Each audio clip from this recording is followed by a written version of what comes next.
अस्सलाम वालेकुम, this is Maria जलाल। और आज जो हम चैप्टर स्टार्ट करने वाले हैं, इट्स बिजनेस इन्वायरमेंट, और उसी का एक पार्ट है macro economic factors. Macro economic factors क्या होते हैं और उसका बिजनेस इन्वायरमेंट पे जो है वो क्या इम्पैक्ट होता है। अभी तक हम बिजनेस इन्वायरमेंट करें क्योंकि इट्स ह्यूज चैप्टर, और ये ना सिर्फ एक चैप्टर है बल्कि एक तरह से एक सेक्शन है। ACCA की बुक में अगर आप देखेंगे तो सेक्शन है ये बिजनेस एनवायरनमेंट, और इसके अंदर चैप्टर्स हैं। तो हम जो चैप्टर आज पढ़ रहे हैं वो मैक्रो इकोनॉमिक फैक्टर्स पढ़ रहे हैं बेसिकली। और उस पे जो हम इम्पैक्ट पड़ता है बिजनेस एनवायरनमेंट पे इन फैक्टर्स की वजह से, उसको आज हम डिस्कस करेंगे अपने आज के लेक्चर में। और कोशिश करेंगे कि ये चैप्टर कवर हो जाए आज इंशाल्लाह। और स्टार्ट करते हैं। तो basically what is macro economic factors. Macro economic factors क्या होते हैं? तो इस चैप्टर में जो हम पढ़ेंगे वो I am going to highlight. In this chapter we will define what is macro economic policy, और उसको ऑब्जेक्टिव्स क्या होते हैं वो हम जो है वो डिस्क्राइब करेंगे। साथ साथ हम एक्सप्लेन करेंगे main determinants of the level of business activity in the economy, and how variations in the level of business activity affect individual households and businesses। यानी जो मेन डिटर्मिनेंट्स यानी जो की एस्पेक्ट होते हैं किसी भी बिजनेस एक्टिविटी के लेवल में, किसी भी इकोनॉमी में, यानी इकोनॉमी में जो भी बिजनेस एक्टिविटी के मेन जो की एरियाज होते हैं, जो की एस्पेक्ट होते हैं, वो हम जो है वो पढ़ेंगे। और किस तरह से अगर उनमें वेरिएशन आए, लेवल ऑफ बिजनेस एक्टिविटी में अगर वेरिएशन आए, तो किस तरह से उसका अफेक्ट जो है वो ना सिर्फ इंडिविजुअल्स बल्कि जो है वो हाउस होल्ड्स यानी जो घरों पे, और साथ साथ जो है वो बिजनेसेस पे भी पड़ सकता है।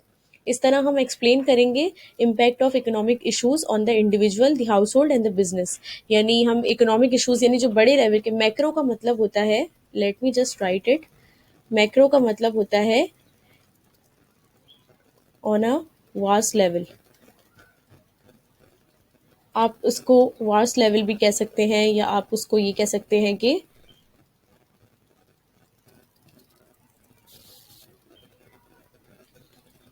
Big, huge. Let me just,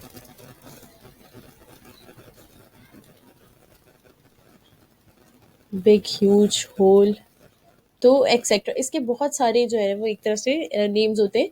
तो मैक्रो की जब हम बात करेंगे तो एक बड़े लेवल पे होता है। मैक्रो इकोनॉमिक फैक्टर्स का मतलब है कि जो एक बड़े लेवल पे जो फैक्टर्स होते हैं वो क्या होते हैं, इकोनॉमिक फैक्टर्स।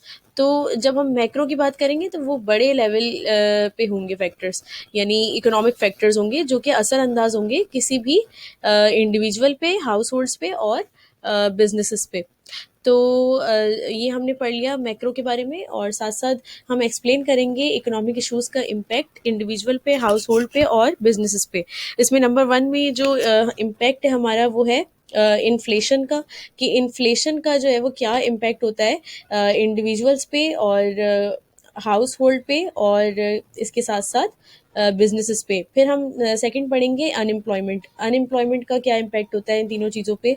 स्टेगनेशन का क्या इन तीनों चीज़ों पे इम्पैक्ट होता है। साथ साथ इंटरनेशनल पेमेंट्स डिस इक्विलिब्रियम का क्या इम्पैक्ट होता है इन तीनों चीज़ों पे। ये अभी टर्मिनोलॉजीज मुश्किल लग रही होंगी, लेकिन जैसे जैसे हम इस चैप्टर को कवर करते जाएंगे वैसे वैसे ये सारी चीज़ें जो है वो समझ आने लगेंगी। साथ में हम जो है वो डिस्कस करेंगे main types of economic policies that may be implemented by the government and supranational bodies to maximize economic welfare, and then we will recognize the impact of fiscal and monetary policy, which is the most important topic।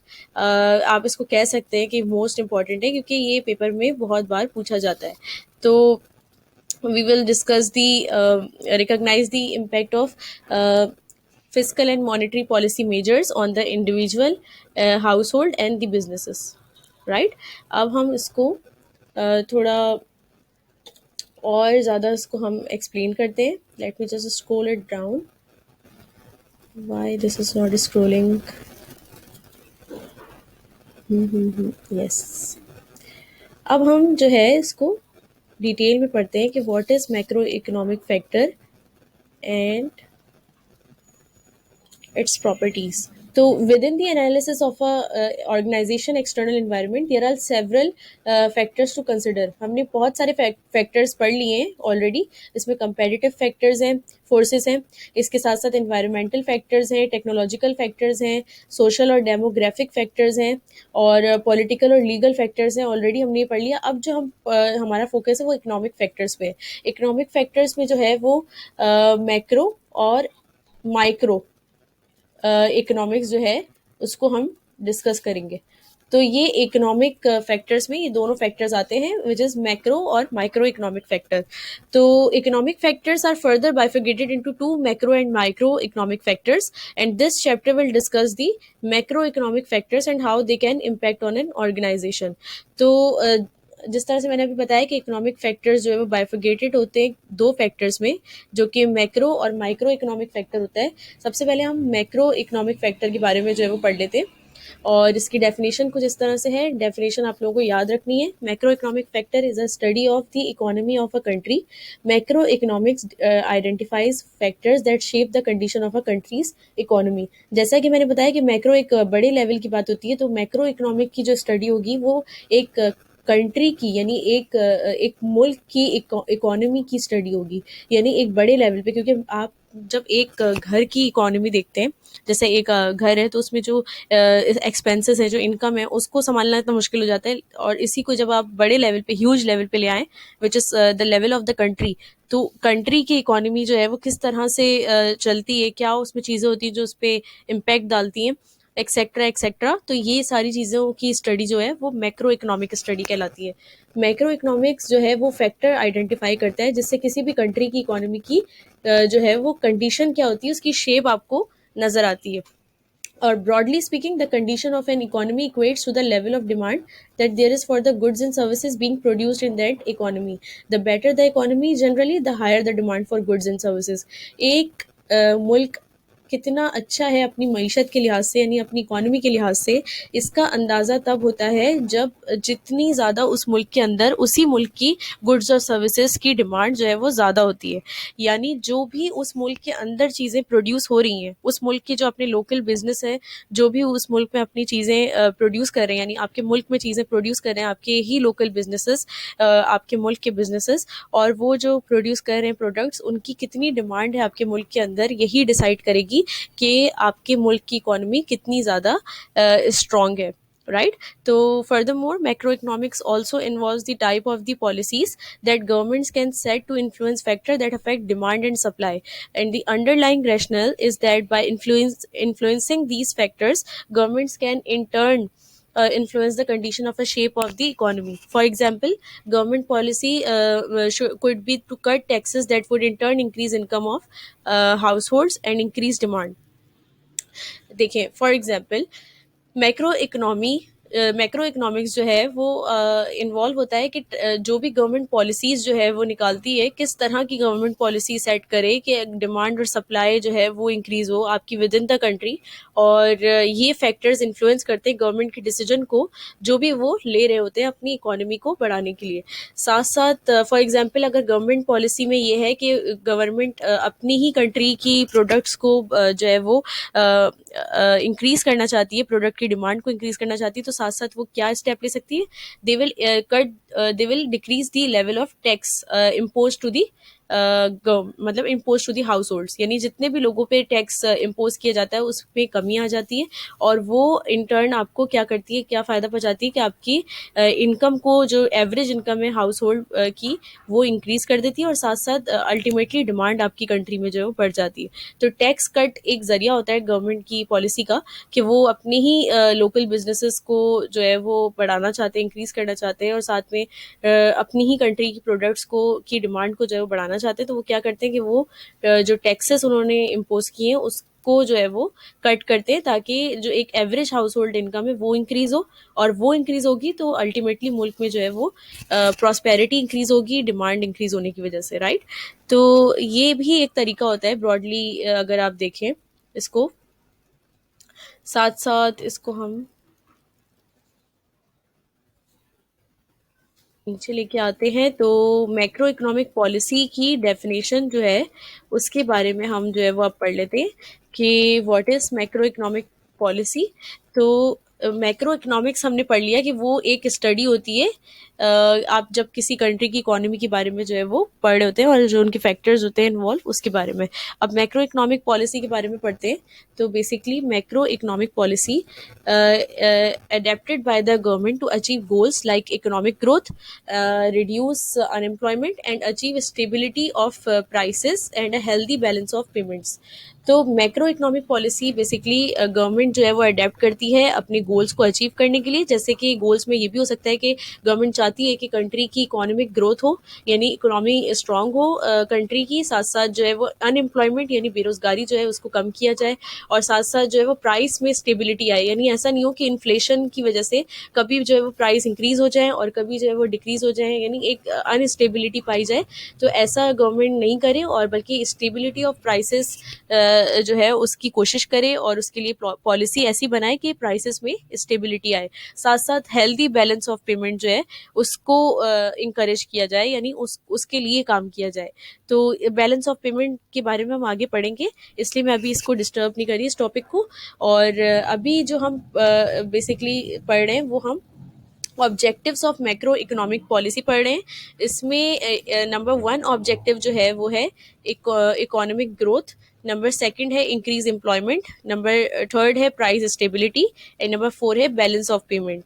यानी जिस तरह से मैंने आपको इस definition में बताया है कि macro economic policy government design करती है अपने गोल्स को अचीव करने में, और ये उसके अल्टीमेट गोल्स होते हैं।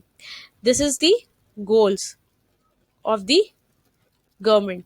जो भी अपने मुल्क के लिए सिंसियर होती है गवर्नमेंट, वो इस ऐसे गोल्स को ज़्यादा से ज़्यादा अचीव करने की कोशिश करती है, जिसमें नंबर वन पे इकोनॉमिक ग्रोथ, यानी किस तरह से कंपनी की इकोनॉमी जो है वो स्ट्रांग हो, साथ साथ एम्प्लॉयमेंट किस तरह से इंक्रीज की जाए कंपनी के अंदर, और प्राइस को स्टेबल किस तरह से किया जाए, और बैलेंस ऑफ पेमेंट को किस तरह से अच्छा किया जाए। तो नंबर वन में हम पढ़ेंगे इकोनॉमिक ग्रोथ। सही, इसको मैं पहले से ही हाईलाइट कर देती हूँ ताकि आगे ज़रूरत ना पड़े। ओ,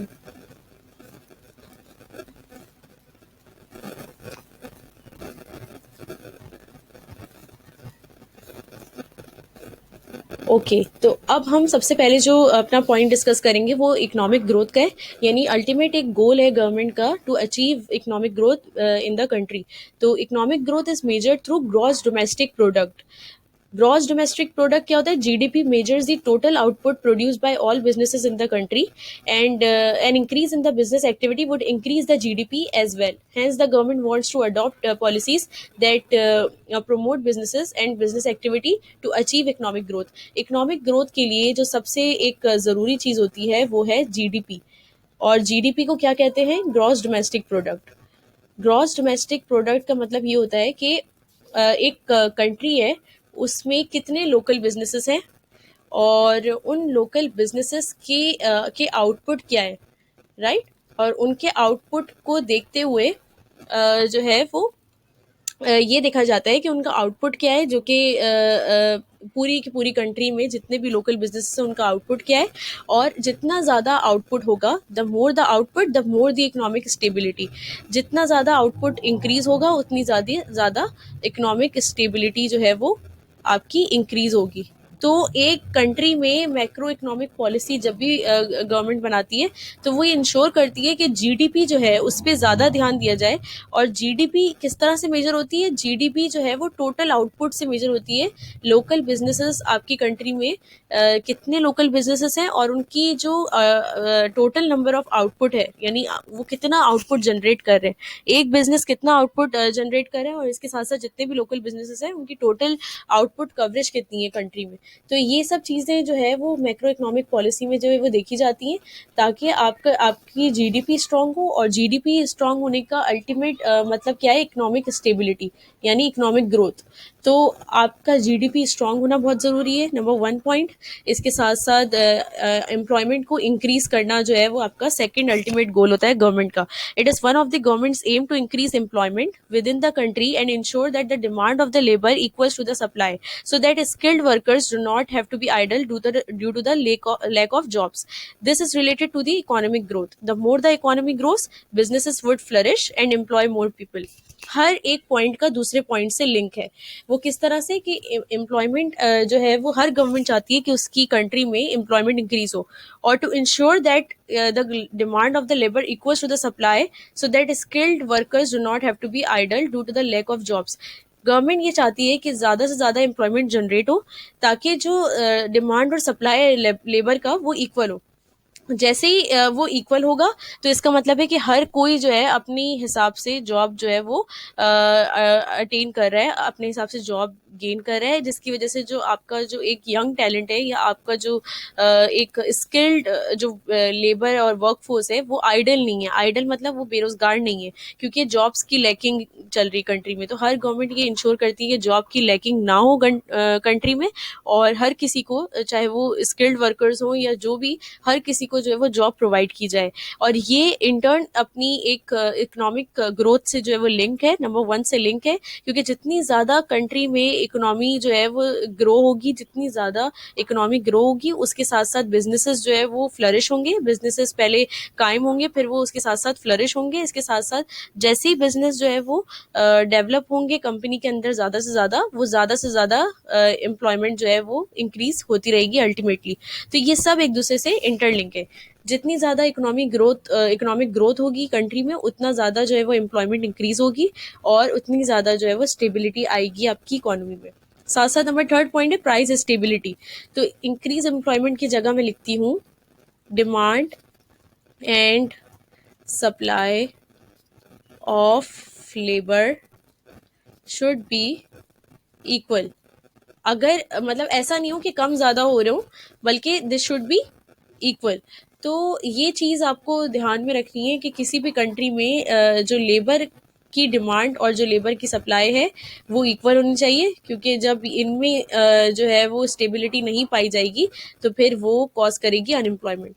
तो प्राइस स्टेबिलिटी की बात कर लेते हैं। Price stability means consistent process of goods and services over a period of time. Government achieves this objective by regulating inflation, the consistent rise in prices over a period of time. Price stability तब achieve होती है जब जो goods और services की जो production का time है वो जो है कंसिस्टेंट होता है। जितनी ज़्यादा कंसिस्टेंट प्रोसेस में गुड्स और सर्विसेज जो है वो सबको प्रोवाइड किए जाएंगे, उतना ज़्यादा जो है वो प्राइस स्टेबिलिटी हमारी बैलेंस में रहेगी। लेकिन जब ये स्टेबिलिटी नहीं होती है, तो इसका मतलब है कि इन्फ्लेशन जो है आपकी इकोनॉमी में जो है वो इंक्रीज हो जाता है, और जब इन्फ्लेशन इंक्रीज हो, तो आपकी इकोनॉमिक ग्रोथ जो है वो स्लो हो जाती है। तो प्राइस स्टेबिलिटी का मतलब ये होता है कि प्राइस जो है वो स्टेबल हो, और उसके लिए क्या ज़रूरी है? उसके लिए ये ज़रूरी है कि कंसिस्टेंट प्रोसेस ऑफ गुड्स और सर्विसेज हो over the period of time. यानी हर किसी को जो गुड्स और प्रोसेस है वो कंसिस्टेंट प्रोसेस के तहत जो है वो गुड्स और सर्विसेज प्रोवाइड की जाए। इसके साथ साथ नंबर 4 पॉइंट है sustainable balance of payments. Sustainable balance of payment के लिए पहले इस पैराग्राफ को पढ़ लेते हैं। There is a flow of money in and out of a country as countries export, that is sell their goods and services to other countries, and import buy goods and services from other countries. When a country imports more than its exports, it creates a balance of payment deficit. When the reverse occurs, there is a balance of payment surplus. इसको मैं जो है वो लिख के समझाती हूँ ताकि और इजीली समझ आ जाए व्हाई दिस इज हैपनिंग।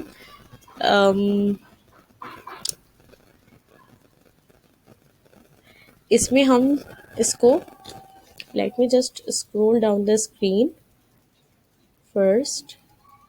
जब हम इसको यहाँ पे लेके आएंगे तो ये यस। तो बैलेंस ऑफ पेमेंट का क्या मतलब होता है? बैलेंस ऑफ पेमेंट का पहले तो हम इंपोर्ट और एक्सपोर्ट का मतलब समझ लेते हैं। एक्सपोर्ट का मतलब होता है to provide goods and services outside the country, outside the country, ये होती है हमारी export, which is good for the economic growth. वो किस तरह से कि आप दूसरों को प्रोवाइड करें गुड्स एंड सर्विसेज, और उसके बदले में आप जो है वो इनकम जनरेट करते हैं, जो मुल्क की अल्टीमेट इनकम होती है, और जिसकी वजह से जो है वो प्रॉस्पेरिटी होती है मुल्क में। अच्छा, ये फर्स्ट पॉइंट हो गया। इम्पोर्ट है सेकेंड पॉइंट, जिसको डिस्करेज करना होता है इकोनॉमिक ग्रोथ के लिए। इम्पोर्ट, जो भी हम बाहर की प्रोडक्ट्स यूज़ करते हैं जो एक्सपेंसिव होती है, वो इम्पोर्ट कहलाती है। मतलब आप इम्पोर्ट करते हैं उसको टू गेन और रिसीव goods and services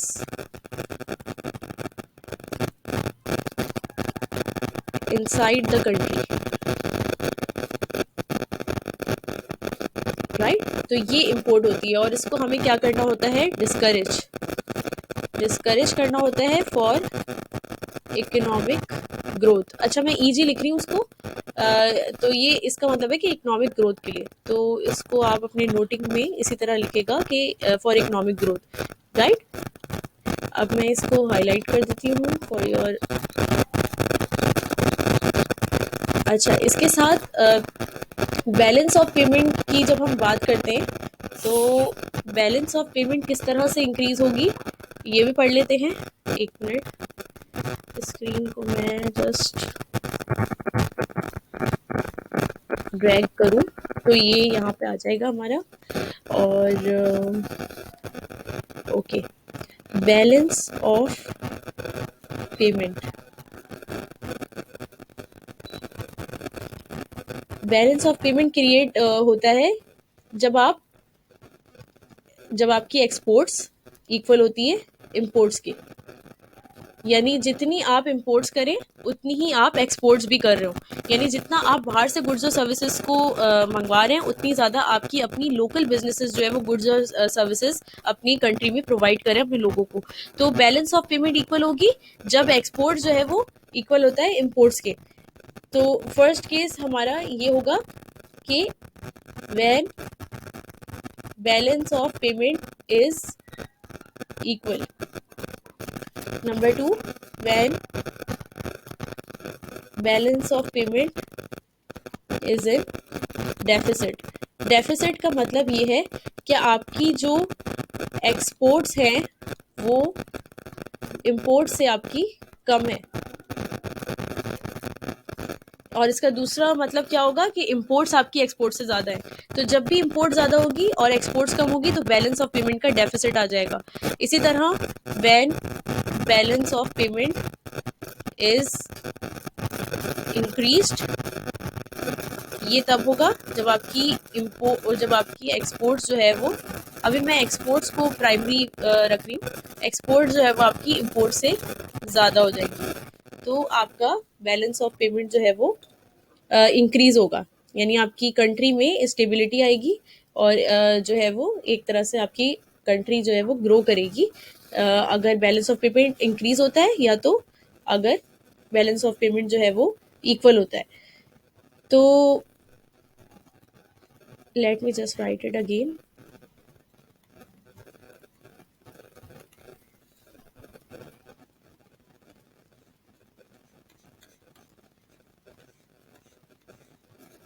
तो अब समझ आया कि बैलेंस ऑफ पेमेंट क्या होता है। बैलेंस ऑफ पेमेंट जो है वो असल में सबसे पहले उसके लिए इंपोर्ट और एक्सपोर्ट को समझना ज़रूरी है।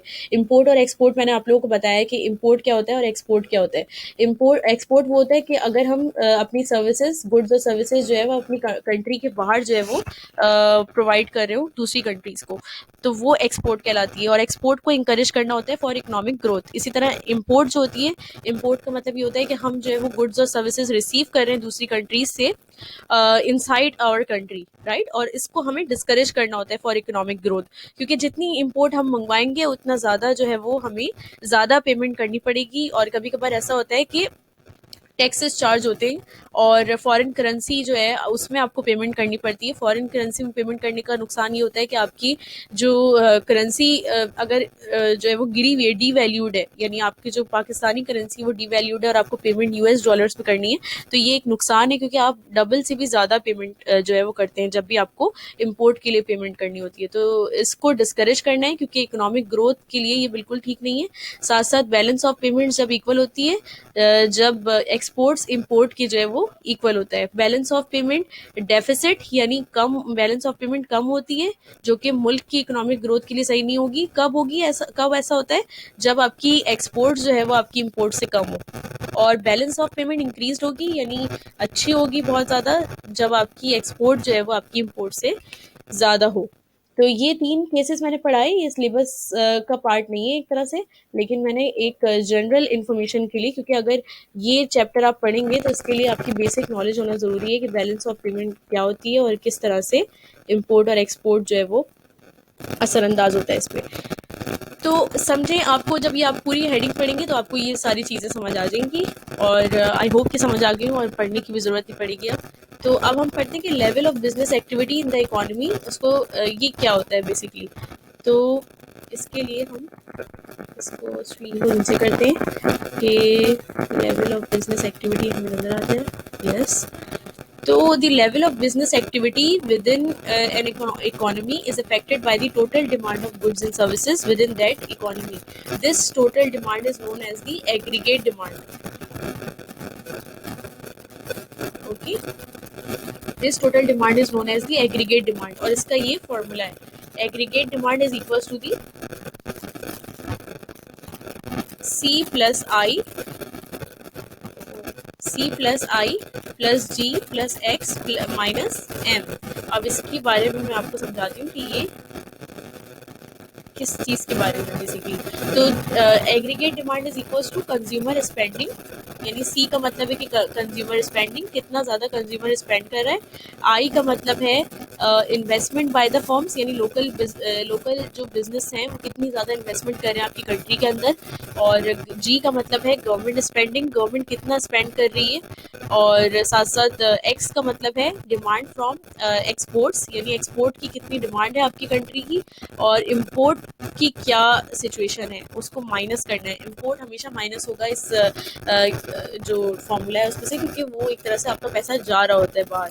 तो बेसिकली ये माइनस फिगर होती है। तो hence aggregate demand in an economy will define whether business activity will pick up or die down at a particular time in an economy. और इस एग्रीगेट डिमांड की वजह से आपको पता चलता है कि आपकी कंट्री में बिजनेस एक्टिविटी किस हिसाब से हो रही है, आया कि वो ज़्यादा हो रही है या फिर बिल्कुल ख़त्म होती जा रही है, और इम्पोर्ट्स पे जो है वो आपका पूरा दारोमदार है। तो ये सारी जो चीज़ें हैं वो एग्रीगेट डिमांड आपको बताती है। और इसमें कुछ पॉइंट्स हैं जो कि बहुत इम्पॉर्टेंट है। सबसे पहले तो कंज्यूमर स्पेंडिंग, फिर investment by firms, government spending और एक्सचेंज रेट। अब मैं आपको एक एक करके जो है उसको बताती हूँ कि ये जो फार्मूला में यूज़ हुआ है, ये सारी टर्मिनोलॉजी इसका मतलब क्या है। तो कंज्यूमर स्पेंडिंग का मतलब ये, consumer will spend more if they are confident about the state of the economy and their own finances. If consumer feel confident they will spend more and business activity will pick up, that is existing businesses will invest more and to increase output and new businesses will set up. जब भी किसी country के लोगों को उस पर पूरा confidence होता है उस कंट्री पे, तो वो हमेशा अपनी इकोनॉमी के लिए ज़्यादा से ज़्यादा जो है वो अपने ज़्यादा से ज़्यादा स्पेंड कर रहे होते हैं पैसे। और जब वो अंडर कॉन्फिडेंट होते हैं टूवर्ड्स देयर इकोनॉमी, जैसे कि पाकिस्तान में सिचुएशन है या दूसरी कंट्रीज़ में जहाँ पे पॉलिटिकल सिचुएशन जो है वो बहुत डिस्टर्बिंग होती है, तो वहाँ कॉन्फिडेंस गेन करना लोगों का बहुत मुश्किल हो जाता है, और उनकी स्पेंडिंग जो है टूवर्ड्स द इकोनॉमी बहुत कम हो जाती है। और जब भी आपके कंज्यूमर कॉन्फिडेंट होंगे, वो ज़्यादा से ज़्यादा अपना जो पैसा है वो स्पेंड करेंगे टुवर्ड्स द बिजनेस एक्टिविटी, और उतनी ज़्यादा बिजनेस एक्टिविटी किसी भी इकोनॉमी में ग्रो करेगी। यानी ज़्यादा से ज़्यादा बिजनेसेस जो है आपके ग्रो करेंगे इकोनॉमी में, लोग ज़्यादा इन्वेस्ट करेंगे आउटपुट इंक्रीज करने के लिए, और न्यू बिजनेसेस जो है वो आपके जनरेट होंगे, सेट होंगे आपकी इकोनॉमी में। इसी तरह सेकंड पॉइंट है investment by firms. This refers to the availability of finance in an economy. Business activity will only increase if businesses have access to the required capital to make investments. Lowering interest rate will make capital cheaper, therefore boosting investment by the businesses. अब आपकी economy में कितनी ज़्यादा जो है वो finance कितना ज़्यादा अवेलेबल है, कितना ज़्यादा लोग जो है वो आप मतलब इस उस कंट्री में, जिस कंट्री में आप रह रहे हैं, कितना ज़्यादा लोग जो है वो चाहते हैं कि वो अपनी इन्वेस्टमेंट जो है वो उस कंट्री में करें। तो उसके लिए क्या चाहिए होता है, आपके पास फाइनेंस होना ज़रूरी है। बिजनेस एक्टिविटी किसी भी कंट्री में तब इंक्रीज़ होगी जब बिजनेस को रिक्वायर्ड कैपिटल पे एक्सेस होगा अपनी इन्वेस्टमेंट करने के लिए। और इसका क्या मतलब है कि गवर्नमेंट जो है वो इंटरेस्ट रेट्स लो रखे, जिसकी वजह से जो है वो इन्वेस्टमेंट करना चीप हो जाए किसी भी बिजनेसमैन के लिए जो अपना बिजनेस इस्टेब्लिश करना चाहते हैं विद इन द कंट्री। तो जब भी उसको चीपर इंटरेस्ट रेट मिलेंगे, इसका मतलब ये कि वो इन्वेस्टमेंट करना चाहेगा, और उसी की वजह से उस इकोनॉमी में जो है वो एक इकोनॉमिक ग्रोथ होगी और इन्वेस्टमेंट जो है वो बूस्ट करेंगी। इसके साथ साथ गवर्नमेंट स्पेंडिंग है, गवर्नमेंट स्पेंडिंग का मतलब होता है कि business activity will increase if government make policies that encourage business activity by subsidising certain activities और by lowering taxation. Business activity can be encouraged and aggregate demand could rise. Government कुछ इस तरीकों से जो है वो अपनी स्पेंडिंग कर सकती है कि बिजनेस एक्टिविटी को वो इंक्रीज करे विद इन एन इकोनॉमी। अगर गवर्नमेंट ऐसी पॉलिसीज बनाए जिससे बिजनेस एक्टिविटी इंकरेज होती है, लोग जो है वो अपना पैसा डालना चाहते हैं कंट्री में और अपना बिजनेस इस्टेब्लिश करना चाहते हैं, तो उसके लिए गवर्नमेंट को कुछ स्टेप्स लेने पड़ेंगे, कुछ पॉलिसीज बनानी पड़ेंगी जिसमें कुछ सर्टेन एक्टिविटीज़ है जिसको सब्सिडाइज करना होगा, यानी जिस पे सब्सिडीज लगानी होंगी, और कुछ पे जो आपकी लोकल प्रोडक्ट्स हैं उन पे आपको टैक्स को कम करना होगा, और टैक्स को कम करने की वजह से बिजनेस एक्टिविटी जो है वो इंकरेज होगी, और अल्टीमेटली बिजनेस एक्टिविटी के इंकरेज होते ही डिमांड, जो आपकी एग्रीगेट डिमांड है इकोनॉमी की, वो राइज होगी। और एग्रीगेट डिमांड का फॉर्मूला क्या होता है कि consumer spending plus investment by firm plus government spending plus exports और माइनस इम्पोर्ट्स। तो अब एक्सचेंज रेट के बारे में पढ़ते हैं कि stronger local currency would mean exports would become expensive while imports will be cheaper, hence reducing aggregate demand locally as consumer would prefer to import rather than buy locally। इसका क्या मतलब होता है कि एक्सचेंज रेट का बहुत बड़ा एक इम्पैक्ट होता है किसी भी इकोनॉमी पे।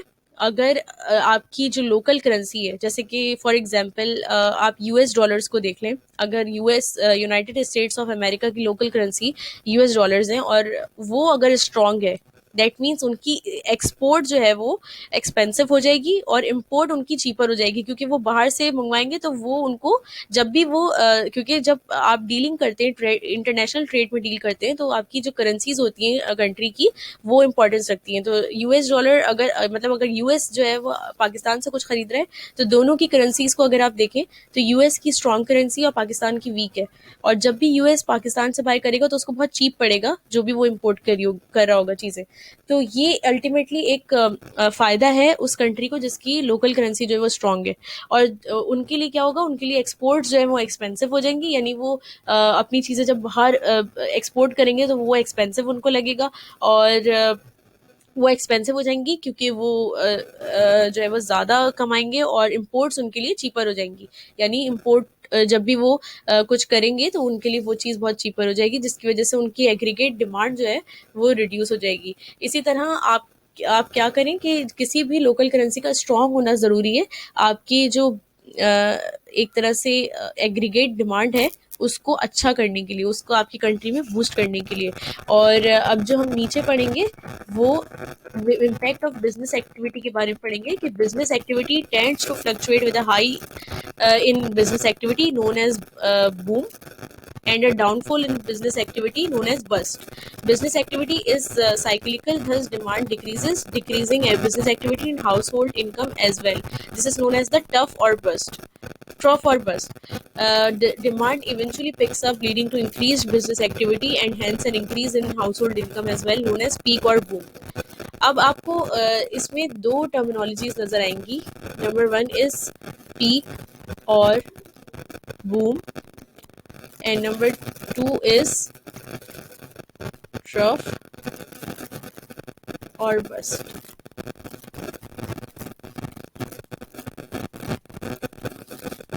राइट, तो पीक और बूम का मतलब ये है कि जब भी आपकी कंट्री की डिमांड, जरा सा स्क्रीन को आगे करूं, जब भी आपकी कंट्री की जो है वो डिमांड इंक्रीज होगी, वो बिजनेस एक्टिविटी को इंक्रीज करेगी आपकी इकोनॉमी में, और this ultimately increases the house hold income. और इस तरह से क्या होगा कि हाउस होल्ड इनकम की इंक्रीज होने से लोग ज़्यादा खर्च करेंगे और इकोनॉमी आपकी बूस्ट होगी, यानी इकोनॉमिक ग्रोथ बूस्ट होगी। तो किसी भी इकोनॉमी में पीक और बूम का तब जो है वो एक कह सकते हैं सीजन आता है जब उस कंट्री की में जो लोकल बिजनेसेस हैं उनकी प्रोडक्ट्स की डिमांड इंक्रीज होगी, तो इस तरह से उनकी बिजनेस एक्टिविटी जो है वो भी इंक्रीज होगी। और साथ साथ जो है हाउस होल्ड इनकम यानी लोगों की खर्च करने की सलाहियत, यानी लोग कितना खर्च कर सकते हैं आपके लोकल बिजनेसेस के लिए और उनके प्रोडक्ट्स के लिए, वो जो है वो स्ट्रांग होगी, लोग कॉन्फिडेंट होंगे खर्च करने के लिए। और साथ साथ आपकी इकोनॉमिक ग्रोथ जो है वो अल्टीमेटली इंक्रीज होगी। अब इसी को अगर आप रिवर्स कर लें तो ट्रफ और बस्ट का जो सीजन है किसी भी कंट्री में, या किसी भी कंट्री में ट्रफ और बस्ट जो है वो तब आता है जब उसकी उस कंट्री की डिमांड जो है वो अल्टीमेट वो डाउन हो जाती है, तो बिजनेस एक्टिविटी भी डाउन होती है, साथ साथ हाउस होल्ड इनकम भी डाउन होती है और इकोनॉमिक ग्रोथ भी डाउन हो जाती है। तो ये बेसिकली दो डिफरेंसेस थे कि एक तो पीक का वक्त आता है जब आपकी गवर्नमेंट बहुत अच्छा परफॉर्म कर रही हो और हर चीज़ स्टेबिलिटी की तरफ हो, और एक आता है आपका बिल्कुल डाउनफॉल। तो इसमें हर चीज़ अनस्टेबल होती है, प्राइसेस इंक्रीज होती है, इन्फ्लेशन जो है वो ज़्यादा हो जाती है, अनएम्प्लॉयमेंट ज़्यादा हो जाती है, और इसकी वजह से आपकी जो इकोनॉमिक ग्रोथ है वो जो है वो एक तरह से गिर जाती है। तो एक ये चीज़ें जो है वो एक तरह से कहलाती है कि ये बूम है और ये है डाउनफॉल, यानी इकोनॉमी में डाउनफॉल होना। तो ये चीज़ें एक तरह से जो बिजनेस एक्टिविटी है वो एक कोर एरिया है, अगर वो स्ट्रांग नहीं है किसी भी इकोनॉमी का, यानी लोकल बिजनेस स्ट्रांग नहीं है, तो इकोनॉमी जो है वो बहुत कर्जों में जो है वो डूब जाएगी और इस तरह से जो है वो इकोनॉमिक ग्रोथ जो है वो डिस्टर्ब होगी किसी भी कंट्री की। अब हम जो है वो मूव करते हैं अपने अलग कॉन्सेप्ट की तरफ, और इसमें मैं बेसिकली चेंजेस बताऊंगी कि चेंजेस क्या होते हैं। तो ये एक चार्ट है और इसमें बिजनेस एक्टिविटी और उनकी चेंजेस जो है वो आपको पता चलेंगी। तो ये मैं आपको बेसिकली बताती हूँ कि बिजनेस एक्टिविटी अगर बूम पे है, यानी अगर आपकी कंट्री में सबसे ज़्यादा बिजनेस एक्टिविटीज़ जो है वो इंक्रीज हो रही हैं, तो उसका इम्पैक्ट क्या होगा हाउस होल्ड और इंडिविजुअल्स पे। तो in times of rising demand and business activity, employment would increase with businesses performing well and expending. Household and individual income would also rise. Increase in income would give rise to consumer spending, hence encouraging higher business output and activity. However, rising demand may lead to inflation that would in turn reduce affordability as prices of products will rise. Consumers would be tempted to borrow in order to spend more, leading to burden on income. Impact on businesses क्या होगा कि demand would rise, leading to increased revenue. Increases in revenue will improve profit margin as well, and the competition in the market would rise as more businesses would open to cater to rising demand. सबसे पहले तो business activity में जब भी boom आएगा तो उससे क्या होगा कि आपकी एम्प्लॉयमेंट इंक्रीज होगी, जिसकी वजह से बिजनेसेस जो है वो अच्छा परफॉर्म करेंगे और एक्सपेंड होंगे आपकी इकोनॉमी में। साथ साथ नंबर सेकंड में हाउस होल्ड और इंडिविजुअल इनकम जो है वो राइज होगी। जितनी ज़्यादा एम्प्लॉयमेंट राइज होगी, लोगों की जो खर्च करने की सलाहियत है वो भी इंक्रीज होगी। साथ साथ आपके साथ जो गवर्नमेंट जो कंज्यूमर स्पेंडिंग है, यानी लोगों की खर्च करने की सलाहियत है, वो जो है वो इंक्रीज होगी। और सबसे ज़्यादा जो फ़ायदा होगा वो बिज़नेस आउटपुट को होगा कि बिज़नेस आउटपुट जो है वो हाई हो जाएगा और बिज़नेस एक्टिविटीज़ जो है वो इंक्रीज हो जाएंगी। लेकिन इसके साथ साथ एक जो इसका ड्रॉबैक है वो ये है कि जितनी ज़्यादा डिमांड राइज होगी तो बिज़नेस जो है वो अल्टीमेटली प्रोडक्ट की जो प्राइसेस हैं वो इंक्रीज करेंगे, और जिसकी वजह से क्या होगा कि लोगों की अफोर्डेबिलिटी जो है वो रिड्यूस हो जाएगी। तो एक तरह से ये काउंटर एक पार्ट है इसका कि डिमांड राइज होना अच्छी बात तो है, लेकिन डिमांड राइज होने से क्या होता है कि प्रोडक्ट की प्राइस जो है वो इंक्रीज हो जाएगी कंपटीशन की वजह से।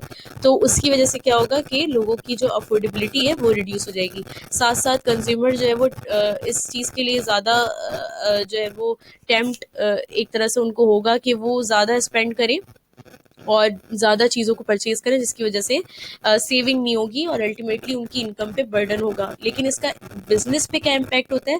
बिजनेस पे इम्पैक्ट ये होगा कि बिजनेस की डिमांड जो है वो राइज हो जाएगी, जिसकी वजह से उनके रेवेन्यू जनरेट होंगे। रेवेन्यू जनरेट होने से उनके प्रॉफिट मार्जिन जो है वो स्ट्रांग होंगे, इंक्रीज हो जाएंगे, और कॉम्पिटिशन मार्केट में जो है वो राइज होगा, जिसकी वजह से बिजनेस की डिमांड जो है वो बढ़ जाएगी। अब जब हम रिवर्स उस पर आते हैं, बस्ट का जो पीरियड होगा उस बिजनेस एक्टिविटी में, तब क्या होगा? In period periods of falling demand and business activity, unemployment would rise as businesses would have to cut cost. Income would decrease with job cuts, hence affordability would decrease. Individuals and households may find it difficult to maintain houses, so standard of living may decrease. Loss of consumer confidence and spending, and the business impact on business would be lower demand would reduce revenue. Drastic measures like downsizing, employing layoffs to cut cost, decrease profitability, business failures and excess capacity.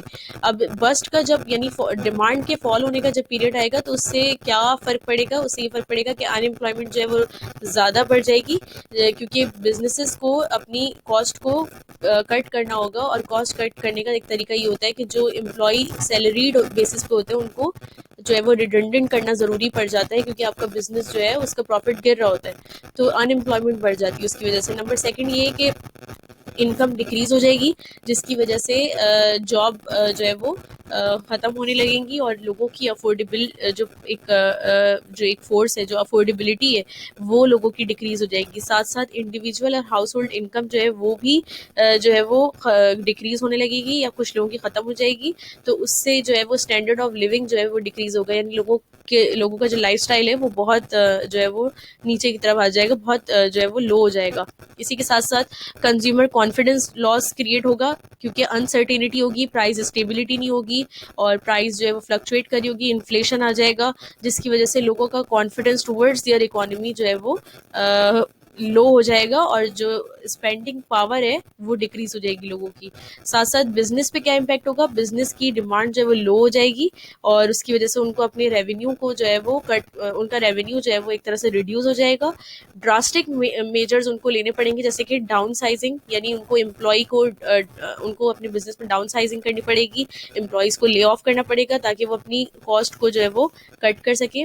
साथ साथ उनकी profitability decrease हो जाएगी, जिसकी वजह से उनका business failure की तरफ चले जाएगा।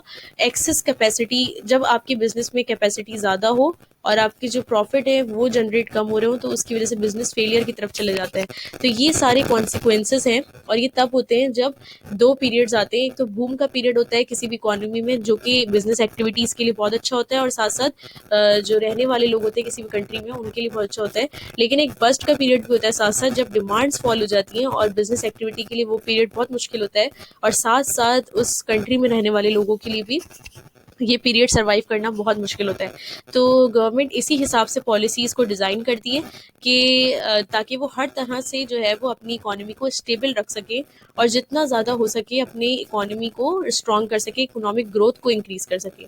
तो आई होप कि ये जो मैंने आज कॉन्सेप्ट पढ़ाया है ये आप लोगों को समझ आ गया होगा और नेक्स्ट क्लास से हम इसी के आगे से जो है वो स्टार्ट करेंगे। और ज़रूर जो है वो कोई क्वेश्चन हो तो आप मुझसे पूछें और पिछले चैप्टर का क्विज ज़रूर मुझे सेंड कीजिए। अंटिल देन, अल्लाह हाफिज़।